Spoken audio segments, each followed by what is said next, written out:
Le agradezco mucho al maestro Francisco Javier Pizarro que me acompañe aquí en este espacio de los periodistas para conversar sobre un tema de, pues que no lo encuentras fácilmente si no lo buscas, porque no están los libros de texto, porque incluso ahora que intentaron involucrarlo en los libros de texto para contar pues lo que es ya una historia, es parte de nuestra historia, pues no lo provocó un súper ruido porque hay una negación a que estos eventos se sucedieron. Y se acerca, maestro Pizarro, nuevamente muchas gracias por estar aquí, el 50 aniversario del asesinato de Salvador Allende, que viene después de quizás dos eventos y usted me contará sobre eso, que son muy conmovedores para los jóvenes en esos años, para los que tenían acceso a información y tenían una cierta conciencia, a pesar de todo el aparato de Estado, que es las matanzas del 68, lo posterior del 71, y luego, previo a eso también, el asesinato de Rubén Jaramillo, que pega muy hondo en muchos, porque se da pues poco antes de todos estos actos de represión. Bienvenido nuevamente a los periodistas, maestro Pizarro. Pues es muy interesante esta historia sucia, impulsada en un contexto histórico, en periodos extraordinarios, pero complejos, ¿verdad? Lo que se fue promocionando. Lo que me acaba de decir de lo que pasó en el 58-59 de Jaramillo, ¿verdad? Pues eso fue un proceso que siempre, después fue cuando se supo realmente quién lo había impulsado y con qué propósito lo había impulsado, porque ya entonces se estaba generando no solo una confrontación contra él y su familia en lo personal, que además lo hicieron, ¿verdad? Sino también de lo que era la política agropecuaria, lo que era el estarse generando, ¿verdad? Desde que terminó eh, Lázaro Cárdenas, ¿verdad? El, el, el anterior, y se puso el otro, que en todo ese periodo deterioró el sector agropecuario, el sector de las cañas, el sector de todo, ¿verdad? Para darlo pues a los ricos, a los terratenientes. Que eso es lo que también Arturo Gámez consolidó, observó, porque aunque Cuauhtémoc Cárdenas, digo, Lázaro Cárdenas, perdón, había impulsado este, casi 4 millones de hectáreas de la sierra En donde reparto. trabajaba. Sí, exactamente. Y entonces, sin embargo, Giner Durán, que era el militar y que se hizo el gobernador, canceló todo ese proceso que se estaba usando. Y por eso Arturo Gámez y los otros compañeros de él dijeron, no, pues esto ya estuvo. Y fue cuando entonces, y se lo dijeron a Giner Durán, que ellos iban a levantar en armas en contra de lo que estaban haciendo, ¿verdad? De los latifundistas, de los que tenían el control de todos incluso de los indígenas, porque también ellos estaban en el bosque. La historia es más o menos así. Cárdenas reparte tierra como no se había repartido a pesar de la Constitución de 1917. Así es. Rubén Jaramillo, que viene de la guerrilla de Sí. Zapata, que pelea con él, junto con él a los 14 años de edad, Rubén Jaramillo pues apela al presidente Cárdenas y busca que el presidente Cárdenas responda a las demandas de tierra y libertad. Y pan, le agrega además Jaramillo, tierra, libertad y pan, dice Jaramillo. Terminan asesinando a Rubén Jaramillo, a su esposa embarazada, a sus hijos, y una partida de militares lo ejecuta. Y luego viene el levantamiento, que es el que usted menciona, el levantamiento en Madera, que tiene una inspiración directa, Pizarro, en Rubén Jaramillo, y que a su vez esa represión termina alimentando otras movilizaciones armadas, y el descontento de los jóvenes, en organizaciones en las que usted, algunas de ellas perteneció. Sí, claro. Mira, y te voy a comentar uno que no lo he divulgado públicamente, nada más en lo personal. Cuando mi padre vivía en 1965 ahí en la Santo Niño, en la de, pero luego se pasó a la avenida del Escudero, pues, cerca de donde está, ahí está. Y pues era, no porque lo comprara, sino porque era renta, ¿verdad? Lo que allí se ponía. Y entonces yo, pues, tu amigo, tu servidor, y mi hermana, Alma Rosa Pizarro, teníamos, yo tenía entre 11 12 años de edad, y mi madre y mi hermana entre 9 y 10 años. Y estaban ahí Arturo Gámez, Pablo Gómez, bueno, como 6 7 alumnos que además eran alumnos de mi padre, ¿verdad? De la normal, y entonces fueron a decirle que cómo lo iban a hacer porque la situación estaba ya, pues, deteriorada y estaban asesinando niños, violando mujeres, cortando los árboles, y no dejándoles hacer absolutamente nada. E incluso ya era un monopolio el que se estaba estructurando ahí. Entonces Arturo Gámez y el doctor Pablo Gómez, porque también era doctor, ¿verdad? Le dijo a mi padre, oye, pues es que no podemos hacer, lo vamos a publicar. Y se lo vamos a publicar a Giner Durán. Y eso fue como una semana y media antes de cuando se fueron ellos para allá. Y entonces, pues ya cuando salen, mi padre les dijo, espérense, vamos a ver cómo vamos a coordinar esto, porque también ya Arturo Gámez estaba trayendo a los estudiantes normalistas de allá del sureste, y vinieron y se formaron y se empezó a estructurar todo eso, y mi padre lo hacía, obviamente, porque era el líder sindical del CENTE, del octava, de la sección octava. Y entonces ahí empezó a dar, pero ya también empezó el conflicto magisterial, por así decirlo. Y entonces cuando este, eh, deciden ya ir al asalto al cuartel Madera, no era un propósito contra los militares, era un propósito contra los latifundistas, contra los que estaban quedándose ricos del bosque, incluso violando niños, violando mujeres, todo eso. Y entonces fue cuando se genera esa situación. Y te comento esto porque yo teniendo 11, 12 años, ¿verdad? Yo me acordé después, ¿verdad? Hace de esos años. Después Arturo Gámez y Pablo Gómez me saludaron, se rieron de mí, porque les dije yo, ¿verdad? En ese entonces, les dije, oiga, pues yo leí a Ricardo Flores Magón. Y ellos se quedaron así, ¿cómo que usted leyó a Ricardo Flores? Pues yo tenía 11 12 años. Pero le dije, es que fue cuando me quebré mi fémur, el pie izquierdo, ¿verdad? Que iba yo en una bicicleta con un de esos que se ponían para hacer, me caí y me quebré el fémur. Y entonces debía yo de pasar a estudiar al sexto año de primaria. Pero como en aquellos años eso no era nada pues profesional, era así nomás que te van y te ponían yeso por todos lados, ¿verdad? Y una cosa ahí. Y y, y entonces yo le dije a mi padre, a mi mamá, oye, esto que no, pues te vas a quedar todo el año así, porque no lo vas a arreglar. Ahí te van a ayudar porque te ponen el hueso así, se va a ir creciendo y luego ya se va a poner. Puros cuentos, todavía me queda chiquito, ¿verdad? Está todavía eso, ¿sí? Y entonces le dije, bueno, pero quiero leer. Y dijo, pues ahí está la biblioteca.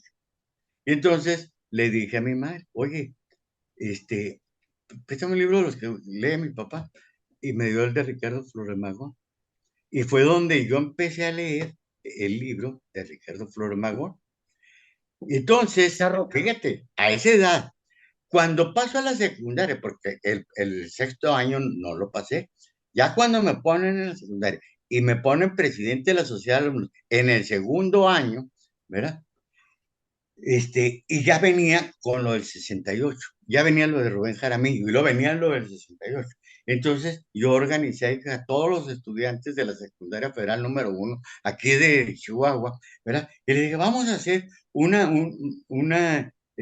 comentarios, pues un periodiquito, ándale, pues, ¿cómo le ponemos? Me dijeron, y yo por Ricardo Flores Magón le dije, El Liberal. Ese es el periodiquito que yo quiero poner, El Liberal. ¿Eh? Y entonces, pues eran varios, Montañez, varios compañeros de ese periodo. ¿Cuál Y entonces, Montañez, Pizarro? sí, ¿Cuál, ¿eh? cuál Gildardo Montañez? Montañez, que fue también, incluso en relación con Avelina, y que se iba a integrar con nosotros, con Montañez. Y entonces, todo eso nos pusimos a hacer todo eso, esos libros. Y yo después, cuando se da lo del 68, con lo del Tlatelolco y todo eso, nosotros hicimos una manifestación aquí en Chihuahua. Claro, a un lado de la secundaria, no en otro punto, ¿verdad? Porque pues éramos chavalos, éramos muchachos, ¿verdad? Pero ya a partir de ahí nosotros empezamos a analizar esa situación. Y entonces, a partir de empezamos a ver otra cosa, ya cuando pasamos de la secundaria, a la preparatoria de la UAS, ¿verdad? De ahí, varios de nosotros nos fuimos a estudiar ahí. Y entonces, ahí fue cuando, ya terminando la preparatoria, pasó lo de Chile, de pues, Salvador Allende, el presidente Salvador Allende, ¿verdad? Que ya Augusto Pinochet, ya estaba, pues, fue cuando lo del Parece las, muy lejano, Pizarro, pero ¿cómo lo sintieron ustedes? Porque porque parecen eventos que se dieron en otro país muy lejos, sí, en Chile, pues fue en Chile, ¿verdad? Pero estaba gente que ya tenía, incluso en la Facultad de Derecho de la Sociedad Ignacio Ramírez, ya sabían y eran los que nos explicaban por qué se estaba generando esa situación. Entonces, todo eso fue un proceso de formación, no te digo así extraordinario, no te digo pero ya también de eso, ya no solo leíamos el libro de Ricardo Flores Magón, sino empezamos a conocer también qué era lo que estaba sucediendo en otros países, entre ellos los de Chile, ¿verdad? De Salvador Allende, ¿verdad? Como pues, lo mataron, ¿verdad? Ahí, después, pero lo mataron. Y lo que digo yo ahí es que el Augusto Pinochet fue una reestructura de Estados Unidos para reestructurar, ¿verdad?, el control hegemónico de Estados Unidos a Chile. ¿Por qué? Porque Salvador Allende ya lo consideraban comunista, ya lo consideraban socialista, que no era propiamente dicho, era del Partido Popular Socialista, ¿verdad? Era el un de hombre de allá, izquierda, digamos, ¿eh? un Sí, hombre de Partido izquierda, Social, Popular, Partido Socialista Popular, ese era, ¿verdad? Y eso fue también de donde se fue construyendo él a partir de entonces y generar pues una democracia, no era otra cosa, no era nomás que impulsar, que no estuviera la dictadura. Y entonces eso fue lo que Augusto Pinochet, pues que era el militar, ¿verdad? Lo logró, que, quemaron el Palacio de Gobierno y en eso fue cuando asesinaron a Salvador Allende, al presidente. Y oiga, después, reflexiono con usted esto sí, antes de avanzar. sí, Cuando usted habla de leer a Ricardo Flores Magón, pues cualquiera se puede imaginar en este momento que leer a Ricardo Flores Magón no era ninguna hazaña, pero quiero recordar que realmente los gobiernos de la postrevolución hicieron a un lado un pensamiento como el de Ricardo Flores Magón, que era abiertamente de izquierda, para darle prioridad al pensamiento de Francisco I. Madero, que pues era Es- más acorde, digamos, era más de centro, era, sí, apelaba a valores democráticos y lo que Madero realmente quería era pues un cambio de gobierno, no necesariamente un cambio de régimen que trajera mayor igualdad, mayor equidad, el fin de la esclavitud, el fin de la pobreza, en fin, que era un compromiso mucho más difícil de asumir el de Ricardo Flores Magón, y los libros de historia, Pizarro, sacan a Ricardo Flores Magón y a todo el anarquismo y le dan prioridad pues a Carranza, que era más fácil pues de digerir, ¿no? Pues era uno de ellos, era un hacendado vuelto bueno de repente, lo mismo que el otro, que era un riquillo vuelto de repente, bueno, que está muy bien, qué bueno, pero sí la historia fue depurando a través de los libros, que es lo más importante, que es el debate que hay en este momento. y tan es así lo que acabas de exponernos, y ojalá todos los lectores te hayan observado, porque es muy claro todo esto que estás señalando y explica en buena medida por qué Andrés Manuel López Obrador presiona tanto a Francisco y Madero, ¿verdad? Porque para él es el presidente original de la revolución y no era Ricardo Flores Magón, ¿verdad? Ni de Vicente Calderón, no, él fue. Y lo que estás diciendo, porque fue un contexto de democracia, efectivamente, de proceso, ¿verdad? Ya no de militar, de conflicto militar, sino de confrontación social, ¿verdad? De formación política. Eso fue lo que... Y yo cuando lo estuve leyendo hace poco, cuando empezó López Obrador con eso, dije, acá, sí lo se aprendió ahora, sí leyó lo que estaba con Francisco May. Y fíjate, en cada reunión hace una exposición López Obrador de Sí, cómo que así fue. y al mismo tiempo el Y presidente eso, López perdón, qué Obrador. bueno que lo estás señalando, porque hay otros dos conflictos que a mí me han preguntado. A ver, oiga, viene la elección, y luego de la elección viene la transformación. Pero ¿qué es lo que sea? Porque ya no vemos muy bien a los que quieren ser presidentes después de López Obrador, pero no vemos qué nos explican de la cuarta transformación. Así me lo dijeron. Campesinos, obreros, maestros, ¿verdad? Así, de esos tres he tenido reuniones así, pues con 50, con 30, así gente que yo voy y platico con ellos. Entonces me dijeron, ¿cómo le vamos a hacer esto? No, es que vamos a ver. Una cosa es el proceso electoral y otra cosa es el proceso social, porque la cultura, la cuarta transformación es la cultura social de los habitantes, del pueblo, no es el poder electoral de un grupo o de otro grupo o de otro grupo, porque la gente, para empezar, pues ni los pela, ¿verdad? No les entiende. Se los dije yo. Oiga, déjeme regresarme en el tiempo al momento en el que usted decide participar, pues en un movimiento ya más, digamos, ahora lo vemos más radical, el momento pues en el que usted toma la determinación de que la vía democrática no va a ser por la vía de los partidos, no va a ser, el régimen se ha cerrado. Y quiero que me dibuje ese momento preciso en el que usted dice, esto no va a avanzar, simplemente nos vamos a hacer viejos sin ver un avance. Y el momento que vivimos hoy, la diferencia que hay entre esos dos momentos, Pizarro, que a veces no se entiende porque tal cual no quedó registrado en ninguna parte.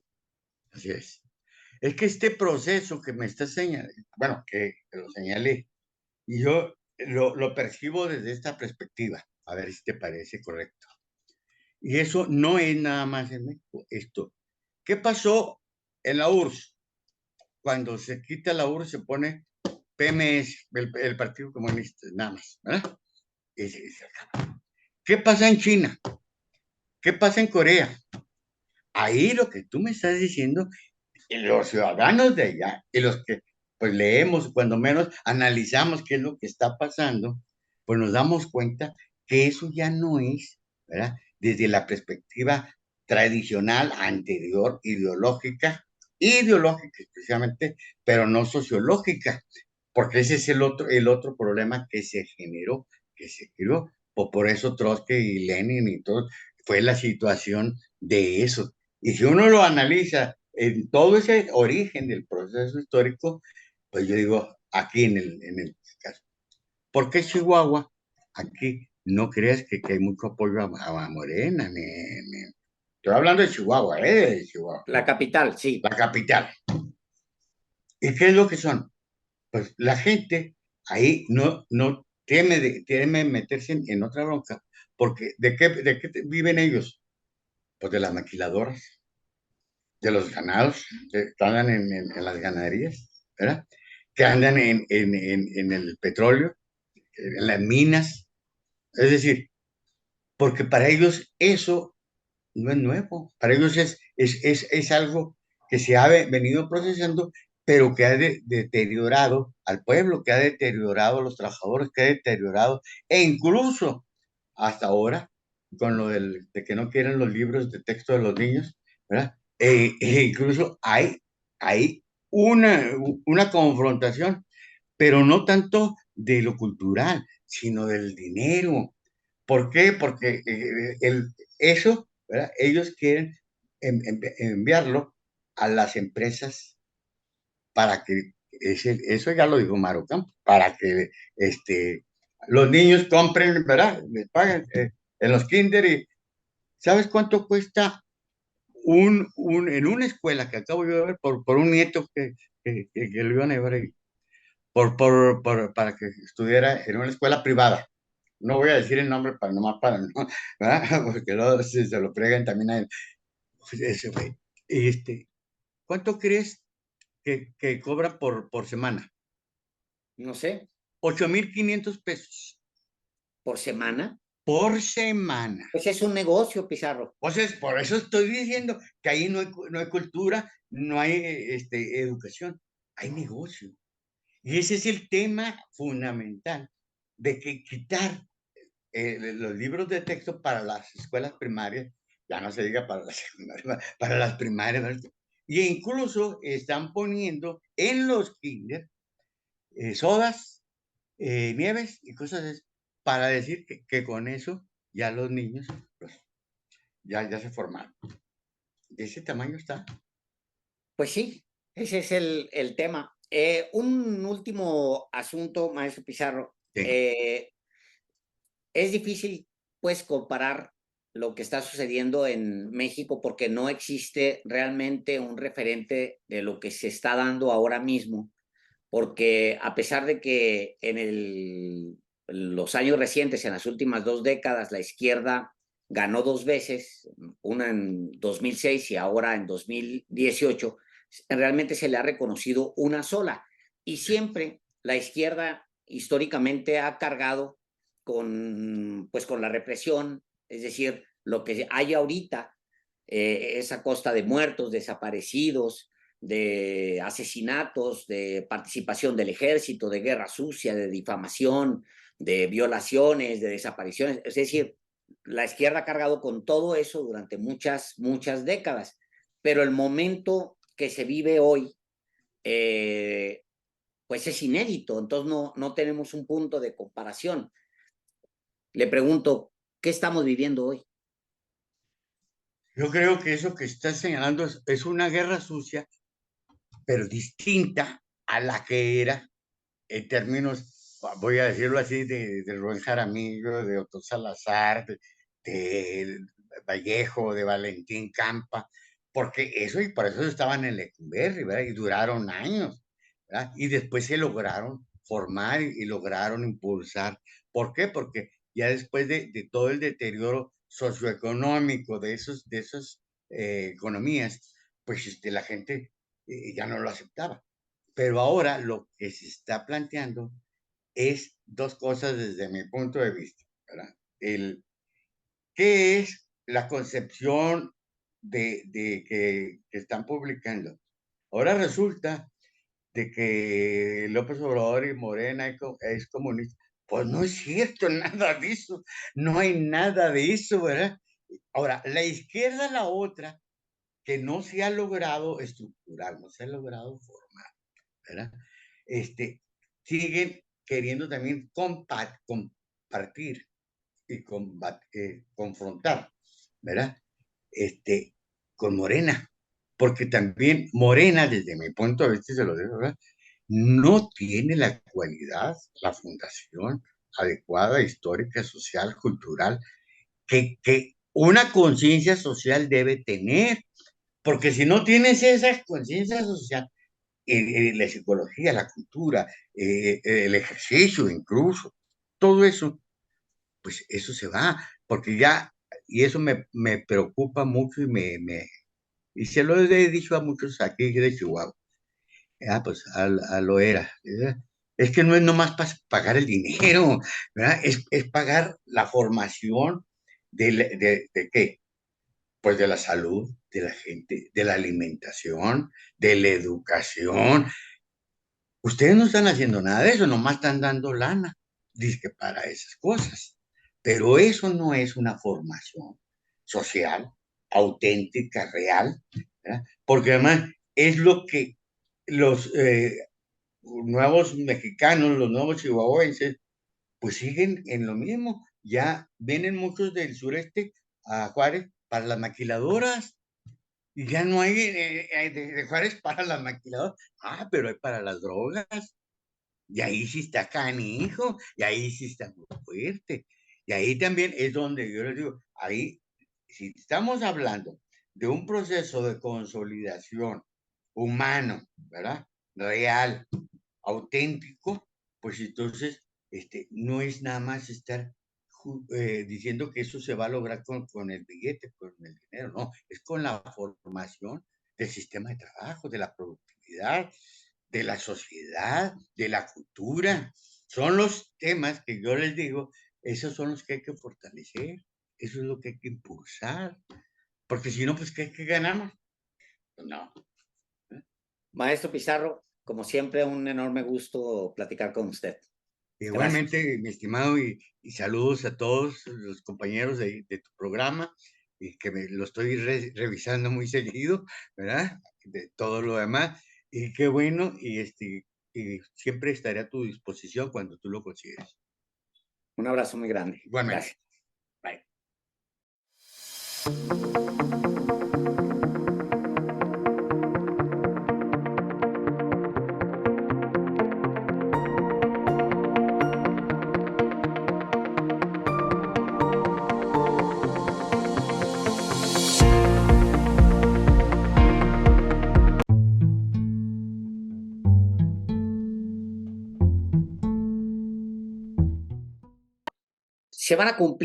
Se va a cumplir medio siglo del asesinato del presidente Salvador Allende y a veces pensamos que pues es un hecho que se sucedió en Chile, que tuvo consecuencias para Chile, que impactó en Chile y en realidad con la distancia hemos logrado revalorar el impacto que tuvo en el resto de América Latina y en particular en México, que alimentó ya el descontento popular que había, el descontento social que había, terminó de alimentarlo este asesinato, así como el asesinato en su momento de Rubén Jaramillo. Y invitamos a Micaela Cabañas. Ella es hija de Lucio Cabañas, gran parte de su vida la ha dedicado ella pues a pedir el esclarecimiento de los hechos en los que toda su familia fue victimizada por el Estado mexicano. Gran parte de su lucha ha sido también por el reconocimiento de Lucio Cabañas y le agradezco que esté aquí a Micaela Cabañas. Muchas gracias por esta conversación. Muchas gracias. Pues buen día a todos, a todas. Un fuerte abrazo desde las entrañas del estado de Guerrero. Es para mí, pues gratificante poder hablar el día de hoy acerca de estos temas que hasta el día de hoy todavía seguimos luchando y pugnando por esa justicia que no llega hasta la actualidad. Gracias, Micaela. Pues se cumplen 50 años del asesinato, pues ya en estos días del asesinato del presidente Salvador Allende. Y muchos de los movimientos sociales que se convirtieron después en movimientos sociales armados tendrían una inspiración muy poderosa en el asesinato del presidente Allende, porque al final era cortarle las vías democráticas a un país e imponer a un dictador, un militar, un asesino, imponérselo a los chilenos. Y aquí en México la situación que obliga a Lucio Cabañas al levantamiento es muy parecida. Es la falta de vías democráticas para que un pueblo pueda expresarse, Micaela. Sí, claro. No hay que dudar que siempre tuvimos los ejemplos, esos ejemplos de lucha, de querer progreso para las poblaciones. Y yo creo que fue una punta de lanza para muchos de los movimientos sociales el que no hubiera esa igualdad y el que quisieran acallar esas voces que nos representaban, ¿no? En aquel entonces. Sí, el movimiento del maestro Lucio surge de las entrañas del pueblo por pedir justamente que se tratara de una manera igualitaria a los niños de una escuela primaria y por apoyar a un grupo de padres de familia para poder destituir a una profesora. Fue en 1967, podríamos decir, hace 49 años, ¿no? Un año después de que pasara lo del el presidente, ¿no? Sin embargo, lo que podemos rescatar, sí, muy leable, es que las luchas de aquel entonces eran por ideales, eran ideológicas, eran justas y eran razonables. Y la verdad, muy a mi pesar, las luchas de hoy no son igual. Tanta sangre derramada antes para que hoy tuviéramos una democracia muy significativa, nos deja mucho que desear, ¿no? Y sin embargo, pues hay que decirlo también que el rescate de la memoria histórica es lo que nos va a dar esa pauta para que nunca más se vuelva a repetir ni se vuelva a reprimir a las personas que quieren una mejora para nuestro país. Usted se refiere a un evento que se da el 18 de mayo de 1967, cuando la Sociedad de Padres de Familia de la Escuela Primaria Juan N. Álvarez, esta sociedad encabezada por el maestro Lucio Cabañas, pues protesta por algo muy simple, ahora nos parece algo muy sencillo, que era evitar que la dirección exigiera uniformes a niños que venían y siguen, muchos de ellos, muchas generaciones después, en la pobreza. El maestro presiona y pues es cuando por primera vez sufre digo, toda su vida sufrió represión, pero sufre consecuencia de una protesta, pues una represión muy puntual. Mueren maestros, algunos otros resultan heridos por represión directamente a lo que era una protesta en una escuela, Micaela. Sí, mueren padres de familia, muere una madre de familia embarazada. Muchos dicen que todavía veían cómo se les movía el bebé, todavía los sobrevivientes de esa masacre, porque así le llamamos nosotros, porque fue literal gobierno contra de sociedad civil. No se puede decir, a lo mejor estaban organizados, pero no de una manera como que fueran una amenaza real para el gobierno. Sin embargo, pues fueron en contra de ellos y pues murieron. Y además salvaguardaron la vida y la integridad de mi padre, porque a lo mejor él no hubiera querido lanzarse a las armas, porque él era un señor de paz, era un maestro, era un profesor que él quería y organizaba grupos de campesinos, de comerciantes para el progreso. Sin embargo, se dio así, se dio de esa manera y surge ese movimiento social grandísimo que todavía tiene vigencia en la actualidad. El Partido de los Pobres no se acaba, no se ha acabado, seguirá vigente siempre y cuando haya conciencias dignas. De una protesta deriva en pues una reorganización de sus objetivos, de los objetivos del maestro Lucio Cabañas, Él se escapa, se va a la sierra y empieza la organización efectivamente de la Brigada Campesina de Ajusticiamiento, que era un brazo armado para defenderse de una agresión armada. Y nace también el Partido de los Pobres. En ese momento nace él todavía piensa que es posible luchar por una revolución de los pobres. Y pues es un planteamiento muy vigente hasta el día de hoy. Pero es curioso, Micaela, que ahora la derecha mexicana está quemando libros, está realizando movilizaciones porque se le quiere negar tanto a Lucio Cabañas como al resto de los que encabezaron y a los militantes que encabezaron movimientos para alcanzar un cambio social, siquiera el hecho de aparecer en un libro de texto. Cuando usted ve las imágenes que todos vimos en estos días de quema de libros, las expresiones de que contiene contenido comunista un libro simplemente porque reseña hechos históricos, ¿qué es lo que siente una hija de la represión que también sufrió represión? ¿Qué es lo que siente, Micaela? Pues de principio siento mucho pesar porque finalmente muchos de los que crecimos en aquel entonces, y me incluyo, no teníamos para comprar un libro.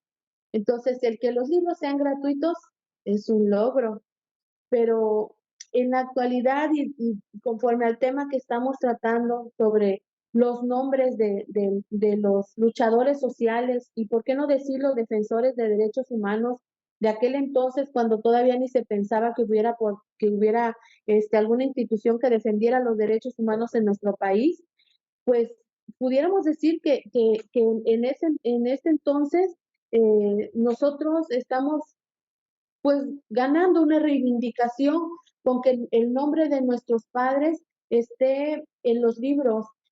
Yo lo he dicho, es dignificante, es un respiro. Yo siempre he buscado eso, el reconocimiento de la lucha social de mi padre. Porque si no conocemos nuestra historia, estamos condenados a repetir. Y no queremos eso, las nuevas generaciones, no queremos heredar eso. Entonces, los jóvenes sí tienen que conocer acerca de la historia. Yo no digo que quizás muchos historiadores o muchas personas que quizás desconocen nuestra propia historia, muchos que son guerrerenses y no conocen a Lucio Cabañas. Lucio Cabañas es parte de la democracia que hoy se disfruta en este estado y en este país. Digo, muchos otros luchadores sociales, pero yo muy particular sobre mi ancestro, muy orgullosamente digo que sí tiene que estar, que debe de estar, que debe de llegar a un entendimiento. Y todas las personas que han sido partícipes de esta democracia y también de muchas libertades que hoy se gozan, deben de estar en los libros de texto y deben de conocerse por las nuevas juventudes que son el futuro de nuestro país. El profesor Lucio Cabañas en algún momento detalla que se ve con Figueroa y que Figueroa le ofrece dinero para que desarticule todo el movimiento. Es algo que nos refleja también la idea que se tenía sobre un movimiento emanado de causas, pues que se le podía comprar como lo hacía el PRI con todos los movimientos, incluso los movimientos obreros, lo que se podía meter a la CTM o que se podía meter a alguno de estos órganos paraestatales para acallarlos. Y él rechaza, es decir, el sistema actuaba con plata o plomo porque pues al final en 1974, el 2 de diciembre, al maestro lo asesinan y lo asesinan por defender ideales, ideales que se pierden, Micaela, y ahí quiero que usted abunde, se pierden durante décadas porque, pues porque la historia oficial la hace a un lado, porque la historia de la izquierda ha sido contada pues por los mismos del Estado, los mismos allegados al gobierno, Micaela. Claro, por supuesto, de principio se dijo que él no estaba muerto, que se había ido a Cuba, que se había ido a Rusia, que le habían dado mucho dinero, que estaba en otro país. Sin embargo, en el 2005 se comprueba que no, que él había estado todo ese tiempo en un panteón del municipio de Atoyac y nos hacen pruebas de ADN y se comprueba que sí son sus restos. Entonces, ¿qué quiere decir? Que él murió por su pueblo. Simple y sencillamente, jamás se vendió el maestro. Y eso enorgullece mucho, porque aún a pesar de que sabía que nosotros ya estábamos en el campo militar, él seguía organizando al pueblo y seguía organizándose para poder seguir con esa lucha que él re, re, recuperadamente podría decirse que él se estaba ampliando para poder seguir organizando al pueblo. ¿Por qué organizándolo? Porque sabía que solamente esa era la única vía para lograr los objetivos que él quería. Estoy tan segura, de verdad, que él no hubiera querido tomar las armas si no hubiese sido obligado por el gobierno de ese entonces. Todos los luchadores o la mayoría de los luchadores sociales de ese periodo tan oscuro fueron ignorados, fueron sacados obviamente de su contexto. En los años posteriores, en las décadas posteriores, incluso fueron olvidados por la historia oficial, no aparecieron en la historia oficial y se les simplemente calificó como gavilleros, como gatilleros, como terroristas, a sabiendas de que había una operación de Estado en donde participaban gente como Acosta Chaparro, o como un operador pues físico, pero había detrás el pensamiento de Luis Echeverría y de algunos otros que gobernaban México. Es decir, hubo durante décadas una operación de Estado para callarlo a él y a todos los que como él lucharon en esos años, pero también a ustedes, Micaela, que son su familia. Sí, estuvimos dentro del campo militar número 1 en calidad de desaparecidos. Fuimos víctimas de la violencia del Estado. Mi, mi mamá fue torturada durante muchas noches y muchos días. Mis familiares también. Muchos desaparecieron dentro del campo militar. Jamás se volvieron a ver con vida. Están en las listas de desaparecidos. Eh, Nosotros seguimos exigiendo justicia, no vamos a descansar hasta, yo creo, nuestro último aliento y hasta lograr el esclarecimiento de toda esa masacre. Yo sé que ya pasaron casi 50 años, son 49 que se van a cumplir. Sin embargo, nosotros tenemos fe y esperanza porque hemos avanzado bastante, logramos entrar al campo militar, logramos reconocer los espacios, no hemos logrado abrir esos archivos donde están los verdaderos nombres, aunque algunos de los cabecillas ya conocemos los nombres principales, pero también hubo ejecutores. Queremos también los nombres de los ejecutores. Queremos también saber qué pasó, en dónde quedaron nuestros familiares, dónde estuvieron por última vez, porque ellos tienen sus partes y esos están en sus archivos. Queremos eso. Eso es lo que falta, es el paso que falta. Yo sé que nuestro presidente no se va a ir sin darnos ese beneficio. Tengo mucha confianza todavía en todo lo que estamos luchando día a día y estamos pidiendo y nos seguimos organizando. Sin embargo, si ustedes desde su punto de vista y desde su organización que también tienen ustedes pudieran impulsar esto, sería muy agradecido y sería parte de la historia actual del pasado. Micaela, apenas hace unos días el mecanismo para acceso a la verdad y el esclarecimiento histórico, esta comisión que el mismo presidente López Obrador ordenó hace 2 años que se formara y a la cual se le tenían que dar absolutamente todos los archivos, pues denuncia justamente dos cosas que me parecen muy graves. Primero, el que miembros del gobierno todavía de la estructura estén adentro oponiéndose a una orden del presidente de México de entregar estos archivos. Los archivos no han sido entregados, una parte nada más, y otra parte, el mismo mecanismo para acceso a la verdad, no sabe dónde están, por un lado. Pero por el otro lado, el hecho mismo de que todavía en el Estado mexicano, en el gobierno de la República, existan elementos de esa vieja mafia podrida del pasado que se opone a liberar estos archivos para esclarecer la verdad, pues estén colocados todavía en posiciones en las que pueden tomar decisiones. ¿Qué opinión le merece esto, Micaela? Definitivamente se tiene que llevar a fiscalía, se tiene que juzgar de acuerdo a derecho a todas las personas que no quieran participar en esto, tienen que asumir su responsabilidad de una omisión a la justicia. Entonces, sí necesitamos eso, sí estamos pugnando por eso y lo vamos a hacer, lo vamos a hacer. Ha sido nuestro tenor de toda la vida, principalmente de los sobrevivientes. Están desobedeciendo al presidente. Imagínese usted el tamaño de ese poder, Micaela. Así es, definitivamente